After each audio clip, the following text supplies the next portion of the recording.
प्रेक्षकांनो, प्रेमाची गोष्ट ही मालिका आज खूप दिवसानंतर खूपच छान दाखवली आहे. तर मला आजचा एपिसोड खूप आवडला आहे. तर आज बघतोय आपण मुक्ता काम करत असताना सागर काही तिला काम करू देईना. तो तिला सोफ्यावर बसवतो आणि ते हाताला तिच्या रॅश आलेत ना, त्याला औषध वगैरे लावून देतो आणि म्हणतो कशाला एवढं काम करताय, तुम्हाला किती ॲलर्जी झाली आहे. मुक्ता म्हणते एवढी काळजी का घेताय तुम्ही. मग सागर तिला हळूच सॉरी म्हणतो. मुक्ता म्हणते हल्ली तुमचं सॉरी जरा स्वस्त झालं आहे असं नाही वाटत आहे का तुम्हाला. सागर म्हणतो हो झालंय ना, पण ते फक्त तुमच्यासाठी, इतरांसाठी नाही. मला तुम्हाला जगातली सगळी सुख द्यायची आहेत, तुम्हाला कुठलाच त्रास होऊ द्यायचा नाही आहे असं म्हणून तो तिच्या हाताला ते औषध लावत असतो आणि मुक्ता मात्र सारखी त्याच्याकडे बघत असते. खूपच रोमॅन्टिक आणि सुंदर असा एपिसोड आहे आज प्रेक्षकांनो. आज तुम्ही फक्त बघत राहा. छान दाखवलं ना की सांगायला सुद्धा खूप छान वाटतं. तर आता आपण पुढे बघतोय की ते गाणं दाखवलंय त्यांनी प्रेमाच्या गोष्टीचं, म्हणजे ऐकवलंय आपल्याला आणि ही दोघं अशी एकमेकांकडे खूप वेळ बघतायत असं दाखवलंय. आता ही मुक्ता सईला तयार करत असते आणि आता सई माऊ तयार होत असताना तिला ते रिपोर्ट आले तिचे ॲलर्जीचे आणि त्यामध्ये लिहिलेलं आहे की तुम्हाला कुठली तरी केमिकल रिॲक्शन झाली आहे. मुक्ता विचार करू लागते की कुठली केमिकल रिॲक्शन झाली असेल बरं मला. तेवढ्यात स्वाती येऊन तिला विचारते मुक्ता तू चहा घेणार. स्वाती तिला हो म्हणते आणि मुक्ता विचार करू लागते केमिकल रिॲक्शन का झाली असेल. तेवढ्यात स्वाती चहा गाळत असते आणि ते औषध हातात घेऊन विचार करत असते मुक्ता आता तुला मी सोडणार नाहीये. पण तेवढ्यात मुक्ता पटकन किचनमध्ये येते आणि स्वातीचा हात धरते आणि म्हणते स्वातीताई अहो काय हे. आणि आता काही न बोलता मुक्ताने तिचा हात धरून तिला तिच्या बेडरूममध्ये आणलंय. मुक्ता तिला खूप छान बोलते प्रेक्षकांनो. मुक्ता तिला विचारते स्वातीताई माझ्या अंगावरची रॅश या केमिकल पावडरमुळे झाली होती ना, सांगा ना स्वातीताई, त्यामुळेच झाली आहे ना. आता ही स्वाती अतिशय उद्धटपणे म्हणते हो. मुक्ता म्हणते का इतका का तिरस्कार करताय तुम्ही माझा. अहो स्वातीताई कार्तिक माझ्याशी जे काही वागले त्यामुळे मला हे सगळं करावं लागलं ना. आणि समजा माझ्याऐवजी तुमची बहीण असती माझ्या जागेवर तर असंच वागले असत्या का तुम्ही. आजपर्यंत मी तुमच्यासोबत उभी राहिले, तुमचं चांगलं व्हावं म्हणून मी प्रयत्न केले. अहो तुमचं आणि माझं नातं आहे ना म्हणून मी वागते ना असं. स्वाती म्हणते नातं, माझं घर संसार उद्ध्वस्त केला, माझ्या नवऱ्याला जेलमध्ये पाठवलं आणि कसलं नातं ग तुझं आणि माझं. भाईसारखं मी नाही फसणार तुला. आणि सगळ्यात जास्त या जगात मी कोणाचा तिरस्कार करत असेल ना तर तो तुझा करत असेल. लक्षात ठेव मी काही भाई नाहीये तुझ्या गोड गोड बोलण्याला फसायला.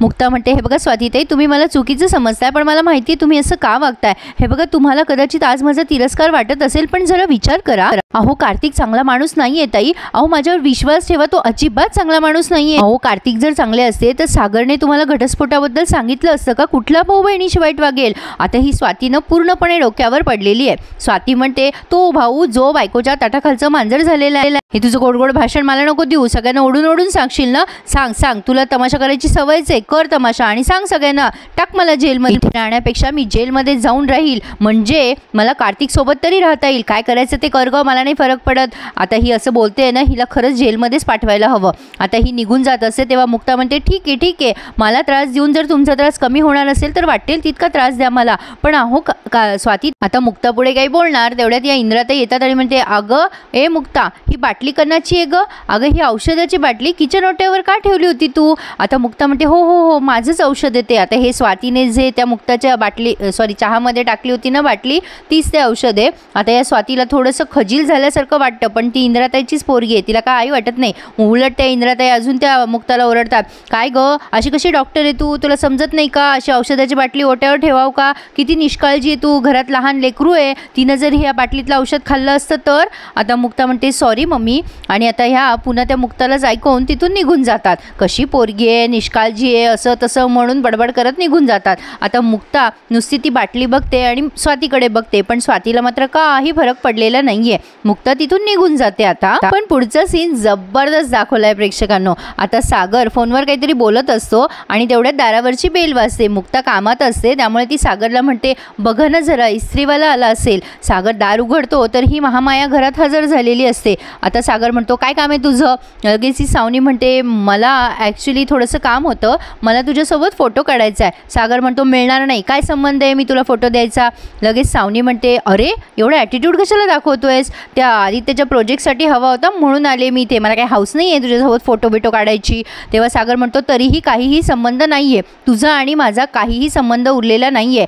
लगेच ही सावनी म्हणते अरे असं कसं, आपण आदित्यच्या शाळेत आईबाबा म्हणूनच आहोत ना अजूनसुद्धा, त्यामुळे आपल्याला तिथे आईबाबा त्याचे आहोत असंच प्रेझेंटेशन द्यावं लागेल नाही का. तसं बघितलं तर मी फोटो क्रॉप करून दिला असता, पण काही आहे ना, तुझंच पप्पा पप्पा पुराण चाललंय ना आदित्य समोर जरा जास्ती. मला आदित्यला हर्ट करायचं नव्हतं म्हणून मी इथे आली आहे तुझ्यासोबत फोटो काढायला. मला हाऊस नाही आहे आणि तू काय फिल्म स्टार नाही आहे तुझ्यासोबत फोटो मागतीये मी.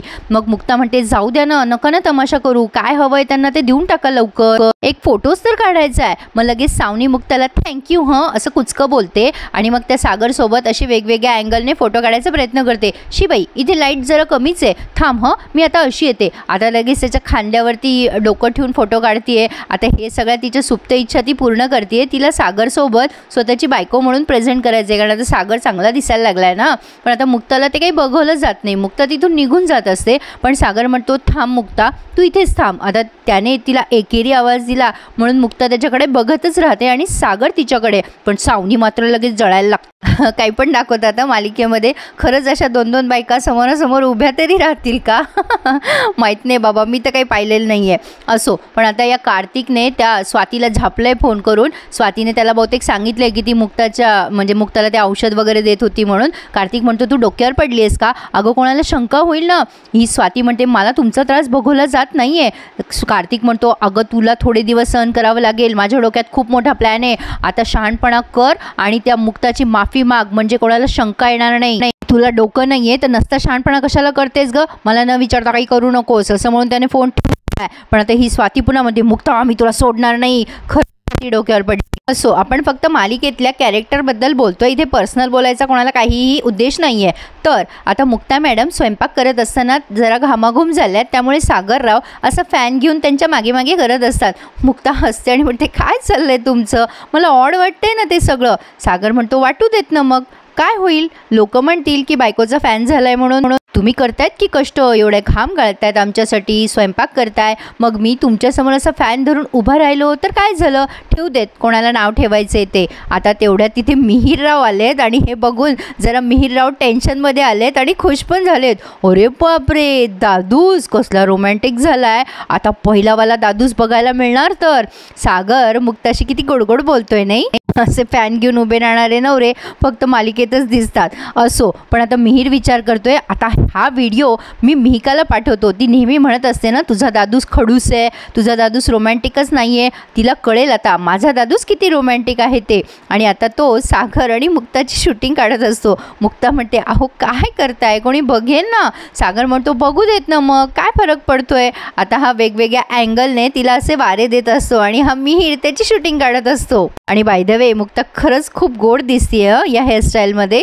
मुक्ताची बट येत असते डोळ्यासमोर. आता तो सागर ती बट अशी मागे करत असतो. मुक्ता म्हणते सागर बस करा आता, कोणी आलं तर काय म्हणेल, तुम्हाला नाही ओरडणार कोणी, पण मला ओरडतील. सागर म्हणतो अरे कोणी ओरडणार नाहीये, तुम्ही इतकं करताय आमच्यासाठी आणि मी साधा फॅन घेऊन नाही उभा राहू शकत का. आता तो पुन्हा मागून पुढे पुढून मागे असं तिला वारं देत असतो. मुक्ता त्याच्याकडे बघून नुसती हसत असते. आता तेवढ्यात कबाब में हड्डी इंद्राताई येतातच तिथे. पण त्याआधी या मिहिरने या मिहिकाला तो व्हिडिओ पाठवला आहे. मिहिका व्हिडिओ बघते आणि त्याला कॉल करते आणि म्हणते अरे मिहिर काय आहे हे. मिहिर म्हणतो बघ तू नेहमी म्हणत असतेस ना तुझा दादूस रोमॅन्टिक नाही आहे, खडूस आहे, आता व्हिडिओ पाहिल्यावर पटलं का तुला. मिहिका म्हणते हो पटलं अरे, पण आता ही पुढे काही बोलणार तेवढ्या तिथे इंद्राताई हजर झाल्यात आणि जोरात ओरडतात काय चाललं तुमचं हे कबाब में हड्डी. इंद्राताईचा आवाज ऐकल्यानंतर मिहिरने पण मिहिकाचा फोन कट केलाय. आता इंद्राताई चिडतात आणि म्हणतात काय चाललंय बाय, म्हणजे काय चाललंय तुमच्या दोघं नवरा बायकोचं इथे. सागर आणि मुक्ता सुद्धा दचकतात इंद्राताईला बघून. आता इंद्राताई म्हणतात बाय माझे, एवढी वर्ष मी शेवंताला नावं ठेवत होते, तुझ्या पोराला यारा केलाय त्याच्या सुनेनं म्हणून, आता हे काय चाललंय माझ्या घरात. मी तर सगळ्यांना मान वर करून सांगत होते की माझा सागऱ्या कधीच बदलणार नाही, आणि हा इकडं बायकोच्या मागं मागं वारं घालत फिरतोय. आई एकवी रे, बघतेस ना तू, एवढी दुनिया बदलताना बघितली मी, पण माझा सागर कधी बदलला नव्हता, आता कसं काय बदलला माझा सागर. सागरला काही बोलायचं सुधरे ना. सागर म्हणतो अगं आई असं काय करते, त्यांच्या डोक्यात अगं म्हणजे त्यांच्या डोळ्यात कचरा गेला म्हणून मी वारं घालत होतो. इंद्राताई म्हणतात अच्छा पंख्याने वारं घालत होता काय सागऱ्या, बरं चाललंय रे तुझं. तेवढ्यात आता आता मीर येतो तिथे सागरची वकिली करायला आणि म्हणतो, अगं अगं मावशी, मी बघितलं, खरंच मुक्तावनीच्या डोळ्यात काहीतरी गेलं होतं. इंद्राताई म्हणतात, होय काय, तिच्या डोळ्यात गेला असेल कचरा, पण माझे डोळे चांगले आहेत हां, मला साफ दिसतं. काय रे मिहीर, तू दादूची बाजू घ्यायला सोडणार नाही हां, किती खोटं बोलणार आहेस रे तू. सागर म्हणतो, तू काय करतोयस इथे, मी येतोय ना ऑफिसमध्ये. मिहीर म्हणतो, अरे असं काय करतो दादूस, तूच म्हणाला होतास ना आपण एकत्र मीटिंगला जाऊयात म्हणून. अरे म्हणून तर मी तुला घ्यायला आलो आहे. आता हे सगळेजण एकमेकांच्या तोंडाकडे बघतात नुसते आणि मुक्ता मात्र सागरकडे बघून अशी हसतीये. गोड आणि सुंदर होता आजचा एपिसोड. छान वाटला ना प्रेक्षकांनो. आता इथेच त्यांनी हा रिव्ह्यू पूर्ण केला आहे. तर पुढे महा एपिसोड आहे या मालिकेचा उद्या आणि हा आदित्य सागरकडे विश मागतो की तुम्ही मुक्ताला घटस्फोट द्या. सागर त्याची ती विश फाडून फेकून देतो आणि तो आदित्य त्याची पिगी बँक फोडून टाकतो आणि निघून जातो. मुक्ता म्हणते, नात्याचं महत्त्व तुम्हाला कळायला लागलंय तर. सागर म्हणतो, हो, पण मला नात्यात विष नाही कालवायचंय. प्रेक्षकांना उद्या मे बी मला तुम्हाला याचा रिव्ह्यू द्यायला जमणार नाही, कारण माझ्याकडे उद्या सकाळीच कुरड्या घालायचा कार्यक्रम आहे, त्यामुळे खरंच शक्य होणार नाही. पण मी प्रयत्न करेल दुपारी किंवा रात्री या मालिकेचा थोडक्यात तुम्हाला रिव्ह्यू नक्की देईल. पण प्रेक्षकांनो, तुम्हाला माझा रिव्ह्यू आवडत असेल तर प्लीज ॲप्रिसिएशन म्हणून का होईना एखादा लाईक, कमेंट आणि शेअर करायला प्लीज विसरू नका. धन्यवाद.